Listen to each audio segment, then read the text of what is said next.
Hello students, how are you all? I am Neha Rajvanshi and I welcome you all in today's class. बच्चों, आज हम अपनी class में हमारी book से चैप्टर नंबर 10 पढ़ने वाले हैं, जो कि है एक पोएम का नाम है where the mind is without fear. एक ऐसी दुनिया जहाँ पे हमारा मस्तिष्क में किसी भी तरह का डर ना हो, किसी भी तरह का फियर ना हो। ओके, और इस पोएम को लिखने वाले जो पोएट हैं वो है मिस्टर रविंद्रनाथ टैगोर, जिनके बारे में हम सब जानते हैं। इंडिया के बहुत ही फेमस, बहुत ही रिनाउंड ये पोएट है। तो बच्चों, ये जो कविता लिखी गई है ये लिखी गई थी उस समय जब भारत जो था वो एक गुलाम देश था, भारत को आज़ादी नहीं मिली थी। ऐसे समय में रविंद्रनाथ टैगोर के मन में क्या सपना था अपने देश को लेकर, अपने देश के लोगों को लेकर, वही उन्होंने इस पोएम के द्वारा हम सबके सामने प्रस्तुत किया था। तो इसी बहुत ही इंपॉर्टेंट और फेमस पोएम को हम यहाँ सब पढ़ने वाले हैं। चलिए स्टार्ट करते हैं आज की क्लास, जहाँ हम पढ़ेंगे poem where the mind is without fear. Okay, तो बच्चों स्टार्टिंग में ही पॉइंट क्या कह रहे हैं, वो लिख रहे हैं where the mind is without fear and the head is held high where knowledge is free. तो बच्चों, यहाँ इस पोएम में वो अपने देश के लिए क्या चीज़ चाहते थे, क्या सपना था, क्या लक्ष्य था उनका, वो उन्होंने यहाँ प्रस्तुत किया है। तो वो चाहते हैं कि वो इस देश को एक ऐसी जगह बनाना चाहते हैं जहाँ पे यहाँ के जो नागरिक हैं, यहाँ के जो लोग हैं, उन सबका जो मस्तिष्क है वो निडर हो, उनके मन में, उनके दिल में, उनके दिमाग में किसी भी चीज का डर ना हो, किसी भी चीज का खौफ ना हो, बल्कि वो निडर बने, वो साहसी बने। And the head is held high, एक ऐसा देश हो हमारा जहाँ पे सब लोगों का जो सिर है वो हमेशा ऊंचा रहे। और ऊंचा रहने का मतलब है सबके मन में आत्मसम्मान की भावना हो और सबका सिर हमेशा सम्मान से ऊंचा रहे। ठीक है, वेयर नॉलेज इज फ्री, एक ऐसी दुनिया वो चाहते हैं, एक ऐसा देश वो बनाना चाहते हैं जहाँ पे नॉलेज फ्री हो। नॉलेज फ्री होने का मतलब क्या है, ज्ञान कैसे फ्री हो सकता है। तो यहाँ पे टैगोर ये कहना चाहते हैं कि जहाँ पे किसी भी तरह की बाउंडेशन, किसी भी तरह का नियंत्रण, किसी भी तरह का डिस्क्रिमिनेशन या भेदभाव नहीं होना चाहिए। ज्ञान सबके लिए फ्री होना चाहिए। जो भी ज्ञान प्राप्त करना चाहता है, जो भी पढ़ना चाहता है, सबको समान अवसर मिलना चाहिए। किसी भी तरह की भेदभाव या किसी भी तरह की बाउंडेशन में आपको नहीं बंधा हुआ होना चाहिए। ऐसा देश वो बनाना चाहते हैं। ओके, नेक्स्ट वो क्या क्वालिटी बता रहे हैं, where the world has not been broken, continue है सेंटेंस, पढ़ते हैं आगे, up into fragments by narrow domestic walls. Okay, तो यहाँ पे वो क्या कह रहे हैं कि एक ऐसा विश्व जहाँ पे जो हमारी दुनिया है, जो हमारा समाज आप समझ सकते हो, वो ब्रोकन, वो बंटा हुआ ना हो, हमारा जो समाज है वो विभाजित ना हो। किसमें, fragments by narrow domestic walls. एक बार बच्चों मीनिंग्स देख लीजिए आप। फ्रैगमेंट्स का मतलब होता है टुकड़े, छोटे छोटे पार्ट्स। नैरो का मतलब है संकीर्ण एंड डोमेस्टिक मीन्स घरेलू। तो उनका कहना है कि हमारा देश एक ऐसी जगह होनी चाहिए जहां पे सब लोग समान हो, सब लोग एक दूसरे को अपना माने, और जितनी भी संकीर्ण घरेलू दीवारें हैं उन दीवारों के द्वारा लोगों को ना बांटा गया हो। और किस तरह ना बांटा गया हो, फ्रैगमेंट्स, टुकड़ों में ना बांटा गया हो। तो यहाँ पे उनके कहने का मतलब है अब हमें बांटने वाली घरेलू दीवारें कौन सी हैं, आप कह सकते हो जाति की, आप कह सकते हो धर्म की, भाषा की। ओके, तो ये जो दीवारें हैं जिनके आधार पर भेदभाव किया जाता है, जिसके आधार पर लोगों को बांट दिया जाता है कि ये उस धर्म का है, ये उस जाति का है, ये उस वर्ग का है, तो हमें बांटने वाली जितनी भी दीवारें हो, जो हम सबको छोटे छोटे टुकड़ों में, छोटे छोटे हिस्सों में बांट देती हैं, वो सब दीवारें वहां पे नहीं हो। हम एक ऐसा समाज बनाए जहां सब लोग एक जैसे हो, सब लोग समान हो, चाहे वो किसी भी धर्म, किसी भी जाति, किसी भी रंग, किसी भी रूप के हो, किसी भी भाषा को बोलने वाले हो, सब लोग समान हो, सबको समानता का अधिकार हो, सबको आगे बढ़ने के समान अवसर मिले। ओके, तो बच्चों आप लोग देखिए रविंद्रनाथ टैगोर ने उस समय इस पोएम को लिखा था और कितना अच्छा वो सोचते हैं, कितना अच्छा भविष्य वो अपने देश का बनाना चाहते हैं, अपने देश को वो कितनी सुंदर, कितनी अच्छी जगह वो बनाना चाहते हैं। ओके, पढ़ते हैं आगे। Where words come out from the depths of truth, वो चाहते हैं उनका देश एक ऐसी जगह हो जहाँ पे वहाँ के जो नागरिक हैं वो जो भी शब्द बोलते हैं, वो जो भी बात बोलते हैं, उनके मुंह से निकला गया एक एक शब्द कैसा हो, सच की गहराई से आया हुआ हो। यानी वो चाहते हैं कि उनके देश के नागरिक हमेशा सच बोलें, कभी भी झूठ ना बोलें, कभी किसी को धोखा ना दें, कभी किसी के साथ गलत ना करें, गलत ना बोले, बल्कि उनके मुंह से निकला हुआ एक एक शब्द सच्चा हो, सच्चाई की गहराई से आया हुआ हो। इट मीन्स वो अपने देश के नागरिकों से यही कहना चाहते हैं कि उन्हें सच बोलना चाहिए, हमेशा सबके साथ अच्छा बोलो, सच्चा बोलो।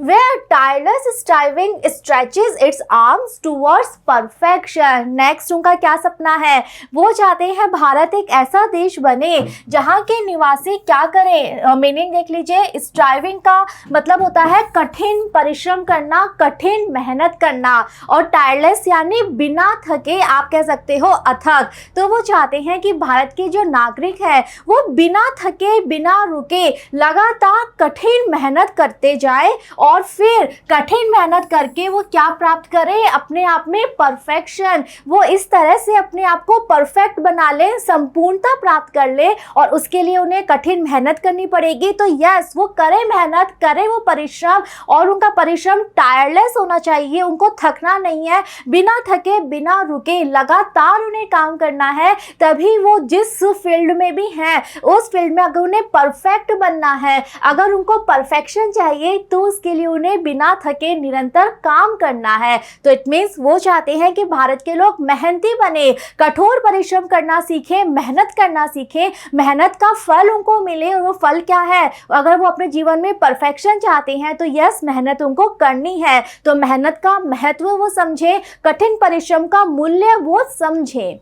Okay, where the clear stream of reason has not lost its way into the dreary desert sand of dead habit। बहुत अच्छी बात यहाँ पे टैगोर साहब लिखते हैं। तो अब वो क्या कह रहे हैं, वो कह रहे हैं कि भारत एक ऐसी जगह हो, एक ऐसा देश हो जहाँ पे आप लोग देखो क्लियर स्ट्रीम बहे, एक साफ झरना बहे। अब वो झरना किसका है, वो झरना है रीजन का। रीजन कहते हैं बच्चों तर्क, यानी यहाँ पे वो चाहते हैं कि भारत के जो लोग हैं वो तार्किक बने, हर चीज को वो तर्क से सोचें कि क्या ये सही है या क्या ये गलत है। तो तर्क को की तुलना उन्होंने किससे की है, एक ऐसे झरने से जो बिल्कुल, जिसका पानी बिल्कुल साफ है, आप जिसके आर पार देख सकते हो। ओके, तो उनका कहना है कि यहाँ के नागरिकों की सोच ऐसी होनी चाहिए जिसमें वो तर्क का यूज कर पाए, तर्क के द्वारा हर चीज को परख पाए।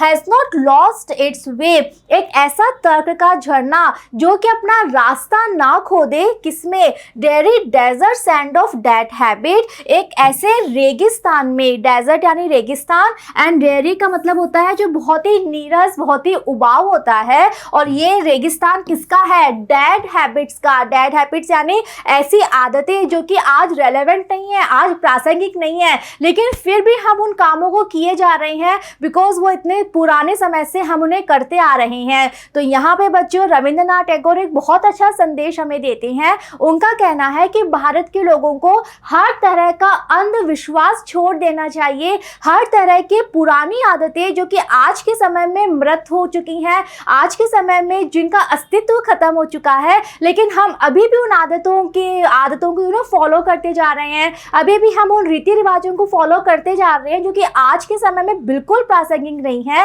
तो वो हमें बंद कर देने चाहिए और हमें हमारी सोच तार्किक बनानी चाहिए। हर चीज को हम तर्क के बेस पे परखें कि क्या ये सही है या क्या ये गलत है, और फिर जो सही है हम उसे करें, और जो गलत है चाहे वो कितने पुराने समय से चला आ रहा है, लेकिन आज जो गलत है हमें उसे छोड़ देना चाहिए। तो इस बात को बताने के लिए उन्होंने बहुत अच्छा एग्जाम्पल यहाँ पे प्रस्तुत किया है। जिस तरह से झरना होता है, ओके, आप सपोज करो कोई झरना किसी ऊंचाई से, पहाड़ी से बह के आ रहा है, बहते बहते वो एक रेगिस्तान में पहुंच गया, तो रेगिस्तान की जो सैंड होती है, जो मिट्टी होती है, वहां पे वो झरना क्या होता है, हो जाता है, गायब हो जाएगा ना। जो पानी आ रहा है रेगिस्तान में जाते वो पानी वहां के मिट्टी के अंदर चला जाएगा, वहां पे वो खो जाएगा। तो यहाँ पे टैगोर का कहना है वो झरना किसका है? तर्क का है। तो उनका कहना है कि जो तर्क का झरना है वो अपना रास्ता ना खोदे डेड हैबिट की रेगिस्तानी मिट्टी में। तो जिस तरह से एक झरना रेगिस्तान में जाके खो जाता है, वैसे ही आपका जो तार्किक बुद्धि है वो अंधविश्वास में नहीं खो जानी चाहिए। आपको अंधविश्वास को छोड़ना है, आपको अपने जीवन में वही कार्य करना है जो प्रासंगिक है, जो सही है, जो तार्किक तरीके से सही है, वही कार्य आपको करना है। और वो आप तभी कर पाओगे जब आप अपना माइंड ऐसे ट्रेन करोगे, जब आप अपने मस्तिष्क को तार्किक सोच की तरह ढाल पाओगे, आप अपने मस्तिष्क में तर्क पैदा कर पाओगे। ओके, तो डेड हैबिट का यहाँ पे मतलब है हर तरह के जो अंधविश्वास है, हर तरह की जो ऐसे रीति रिवाज है जो कि आज के समय में अपना अस्तित्व खो चुके हैं, आज के समय में अपनी उपयोगिता खो चुके हैं, लेकिन हम उन्हें फॉलो सिर्फ क्यों कर रहे हैं? बिकॉज हमारी हैबिट हो गई है, हम इतने सालों से, इतनी जनरेशन से हम वो काम करते आ रहे हैं। तो यहाँ पे रविंद्रनाथ टैगोर हम सबसे ये उम्मीद करते हैं कि हम सब अंधविश्वास छोड़े, तभी हम जीवन में आगे बढ़ पाएंगे, हम अपने समाज, अपने देश को आगे ले जा पाएंगे। ठीक है, नेक्स्ट देखिए, where the mind is led forward by thee into ever widening thought and action. Okay, next बच्चों अब वो क्या कह रहे हैं, भारत को वो कैसा देश बनाना चाहते हैं वो उन्होंने स्पष्ट कर दिया। हर तरह की विशेषताएं उन्होंने बता दी कि भारत में ये विशेषताएं होनी चाहिए। भारत एक ऐसा देश हो जहाँ पे ये सारी बातें हो और जहाँ के नागरिकों में भी ये सारी विशेषताएं हो, वो उन्होंने क्लियर कर दिया। अब वो क्या कह रहे हैं, अब उनकी उम्मीद किससे है? अब यहाँ पे देखो बच्चों, दी का मतलब होता है यू।